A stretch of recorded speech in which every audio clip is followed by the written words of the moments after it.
संजय राऊतांनी सरसंघचालक मोहन भागवतांना पत्र लिहिलेलं आहे। रामरक्षा आंदोलनामध्ये सहभागी व्हा असं आवाहन देखील त्यांनी केलेलं आहे। 18 जुलै रोजी नागपुरात होणाऱ्या रामरक्षा आंदोलनामध्ये सहभागी होण्याचं आवाहन केलं। अयोध्येतील चोरी प्रकरणानं हिंदूंच्या श्रद्धेला आणि विश्वासाला तडा गेलाय। हिंदू समाजाला पुन्हा एकदा ऊर्जा देणं गरजेचं आहे।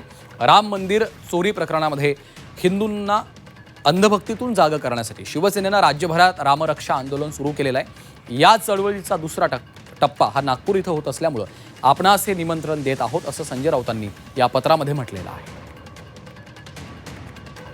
तर आता मुख्यमंत्री देवेंद्र फडणवीसांना पत्र लिहिल्याच्या नंतर सरसंघचालक मोहन भागवत यांना देखील शिवसेना ठाकरे पक्षाचे खासदार संजय राऊत यांनी हे पत्र लिहिलेलं आहे आणि यामध्ये आपण सहभागी व्हावं असं आवाहन संजय राऊतांनी मोहन भागवतांना केलेलं आहे। या पत्राला आता त्यांच्याकडनं काही उत्तर मिळतं का किंवा रामरक्षा आंदोलनासंदर्भात त्यांची नेमकी काय भूमिका आहे हे देखील आता पाहणं महत्त्वाचं ठरणार आहे।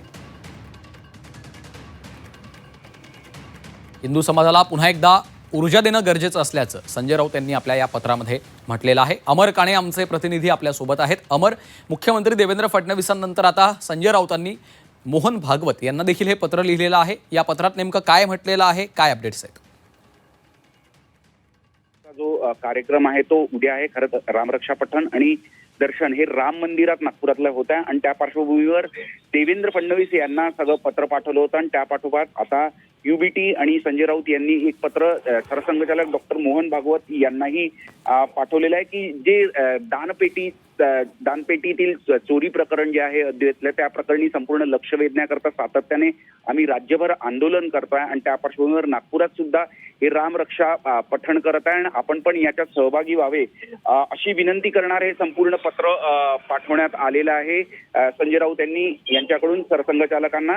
आपण बघू शकतो या सगळ्या पार्श्वभूमीवर काल जसं देवेंद्र फडणवीस यांना पत्र पाठवल्यानंतर भाजपाकडनं त्यांच्यावर प्रचंड अशी टीकास्त्र झालं होतं उद्धव ठाकरे सेनेवर आणि संजय राऊत यांच्यावर। आता याच्यावर भाजपाकडून काय प्रतिक्रिया येईल याकडे आता सगळ्यांचं लक्ष राहील। निश्चितच धन्यवाद अमर या सविस्तर माहितीसाठी।